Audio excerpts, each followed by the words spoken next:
अस्सलाम वालेकुम दोस्तों, welcome to Asif inverter repairing workshop. दोस्तों आज की इस वीडियो में हम आपको ये बताने जा रहे हैं जी कि फॉक्स कंपनी का एक वेल्डिंग प्लांट है 300 एम्पेयर का, MMA 300 मॉडल है इसका। ये मेरे पास आया है रिपेयरिंग के लिए। अभी इसमें देखते हैं क्या फ़ॉल्ट है और उसका जो है ना वो सोल्यूशन क्या है।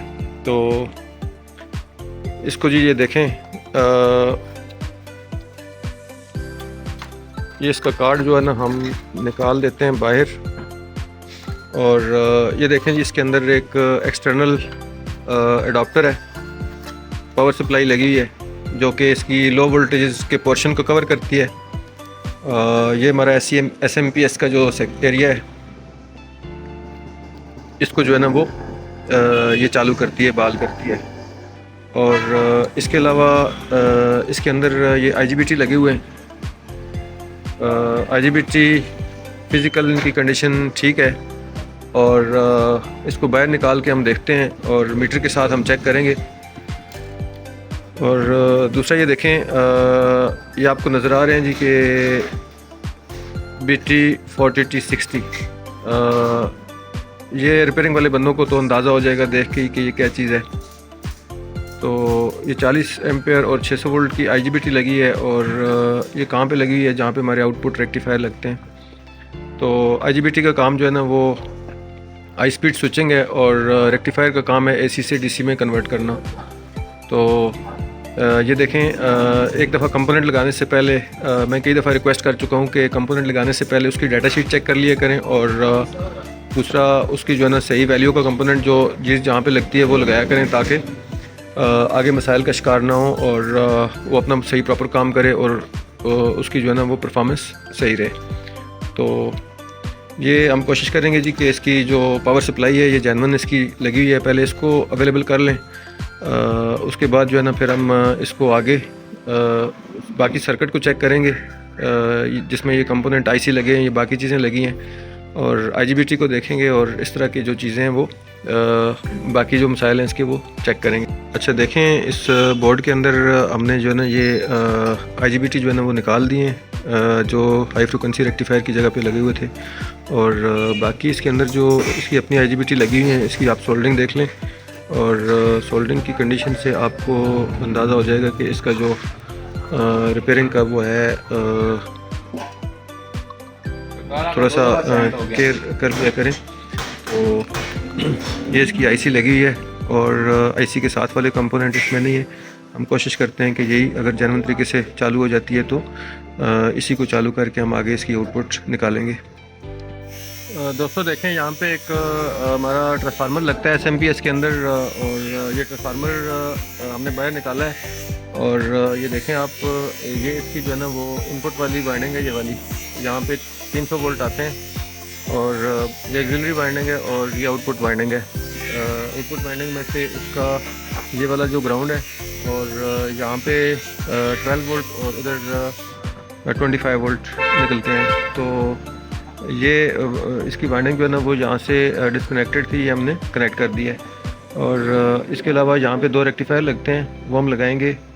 इधर एक कैपेसिटर लगता है, यहाँ पे एक रेक्टिफायर लगता है और यहाँ पे एक कैपेसिटर लगता है 1 UF का, वो हम लगाएंगे। इधर एक IC लगती है LNK 626, वो हम लगाएंगे और इसको ऑपरेशनल करेंगे।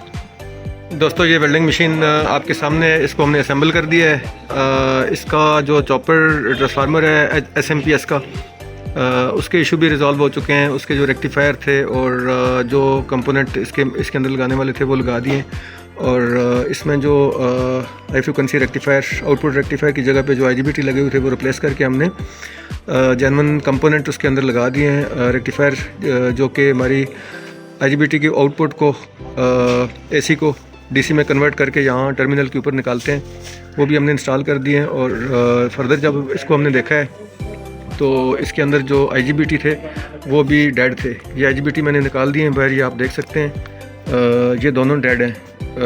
ये बिल्कुल जो है ना वो अंदर से ओपन है, किसी किस्म का कोई भी कनेक्टिविटी नहीं बहाल कर रहे, गेट के साथ ट्रिगर करने से भी कंडक्शन नहीं दे रहे। तो ये देख लें आप, ये एक इस साइड पे लगा हुआ है जी और एक जो है ना वो नीचे लगा हुआ है। तो इसकी ड्राइव ऑलमोस्ट ठीक थी और बाकी इसके जो है ना तमाम मसाइल SMPS के, IGBT के और आउटपुट रेक्टिफायर के, ये सारी चीज़ें रिज़ॉल्व हो चुकी हैं। अभी इसको हम पावर ऑन करते हैं और इसकी टेस्टिंग चेक करते हैं कि इसका जो है ना वो रिज़ल्ट कैसा है, कि आया कि ये अपनी परफॉर्मेंस जो है ना वो कैसी दे रहा है। तो आपके सामने जो है ना हम इसकी परफॉर्मेंस चेक करेंगे और आपको बताएंगे कि इसका रिज़ल्ट कैसा है। तो ये मुलाहिज़ा कीजिए, देखें जी, इसको हमने पावर ऑन कर दिया है और अभी इसको हम जो है ना वो स्विच ऑन करेंगे। ठीक है जी, ये देखें पावर ऑन हो चुका है। तो आए टेस्टिंग करें।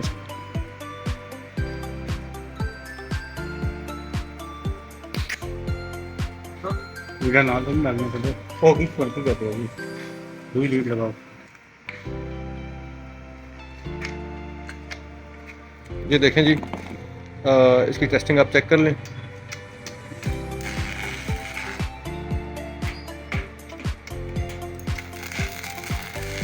ये आप परफॉर्मेंस आप देख रहे हैं नाज़रीन, इसकी फुल करंट के ऊपर ये इसकी परफॉर्मेंस चेक कर लें आप।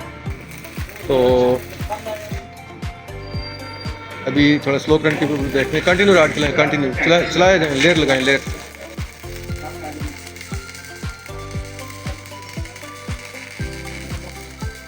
ये देख लें जी, नॉन स्टॉप किस्म का राड ये चलाई जा रहा है।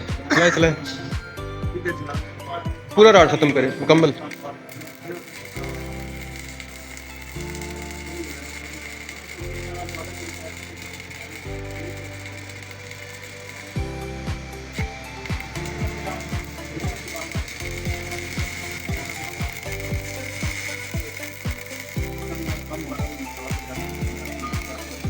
तो ये देख लें नाज़रीन, इसकी परफॉर्मेंस आपने देख ली है, माशाल्लाह बहुत ज़बरदस्त परफॉर्मेंस है और बहुत प्यारा रिजल्ट है। ये आपके सामने हमने जो है ना वो पूरे का पूरा राड इसके ऊपर ख़त्म कर दिया है और बेहतरीन अंदाज से इसने जो है ना वो बिल्डिंग की है। तो एक चीज़ का आपने केयर करनी है कि जब भी आप काम कर रहे होते हैं तो ये पर अर्थ वाली और पॉजिटिव जो लीड है वो होल्डर जो है ना आपस में टच ना करे।